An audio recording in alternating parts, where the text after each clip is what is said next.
സഹവാസ് ഓണാഘോഷം എന്ന പേരിൽ സഹകരണ വകുപ്പിൽ നിന്ന് വിരമിച്ചവരുടെ കൂട്ടായ്മ സഹവാസിന്റെ നേതൃത്വത്തിൽ ജവഹർ ലൈബ്രറി മിനി ഹാളിൽ ഓണാഘോഷം സംഘടിപ്പിച്ചു.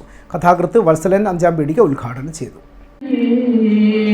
ശാന്താകാരം ഭുജഗശയനം പത്മനാഭം സുരേശം വിശ്വാധാരം ഗഗനസദൃശം മേഘവർണം ശുഭാംഗം.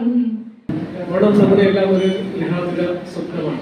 ഇത് എല്ലാ കാലത്തും അങ്ങനെ തന്നെയായിരിക്കും. എല്ലാവരും ഓണത്തെ പറ്റിയിട്ട് സംസാരിക്കുമ്പോൾ മാവേലി പാട്ടിനെ പറ്റിയും പിന്നെ ഓണത്തമ്മനെ പറ്റിയും പൂക്കളത്തെ പറ്റിയും ഒക്കെയാണ് സംസാരിക്കുന്നത്. പക്ഷെ അതൊക്കെ കുറേ ആവർത്തന വിരസമായ ഒരുപാട് കഥകളായതുകൊണ്ട് ഞാൻ പ്രത്യേകിച്ച് അങ്ങനെ ഉള്ള കാര്യങ്ങളിലേക്ക് കിടക്കുന്നില്ല. ഓണാഘോഷത്തിന്റെ ഭാഗമായി വിവിധ കലാപരിപാടികൾ അരങ്ങേറി. തുടർന്ന് VA രാജൻ, ധന്യാരാജൻ, ആതിര MP തുടങ്ങിയവരെ ആദരിച്ചു. സഹവാസ് പ്രസിഡന്റ് കോമളവല്ലി അധ്യക്ഷത വഹിച്ചു. ജില്ലാ library council vice president T Prakashan master മുഖ്യപ്രഭാഷണം നടത്തി. കേരള ദിനീഷ് ചെയർമാൻ ദിനേശ് ബാബു, AK രാജീവൻ തുടങ്ങിയവർ സംസാരിച്ചു. നമ്മുടെ സമൂഹത്തിൽ നമ്മളെല്ലാത്തിലും ഭാഗ്യവന്മാരാണ് എന്നാണ് അവിടെ പോയാൽ നമുക്ക് മനസ്സിലാക്കാൻ പറ്റും. ആ രീതിയിൽ ഇതിലൊരു സ്ഥാപനമാണ് ഗാന്ധി ഭവൻ എന്നത്. പോകാൻ പറ്റുമെങ്കിൽ ഒന്ന് പോകണം, അവർക്ക് എന്തെങ്കിലും സഹായം ചെയ്യാൻ പറ്റുമെങ്കിൽ നമ്മൾ ചെയ്തു കൊടുക്കണം.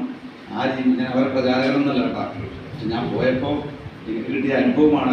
അവരിപ്പോൾ അടുത്ത് കടന്നപ്പള്ളി വലിയൊരു ഏക്കർ സ്ഥലം എടുത്തിട്ട് കണ്ണൂർ ജില്ലയിൽ കടന്നപ്പള്ളിയിൽ ഇതുപോലൊരു സ്ഥാപനം ഉണ്ടാക്കാൻ വേണ്ടി. City news, Kannur.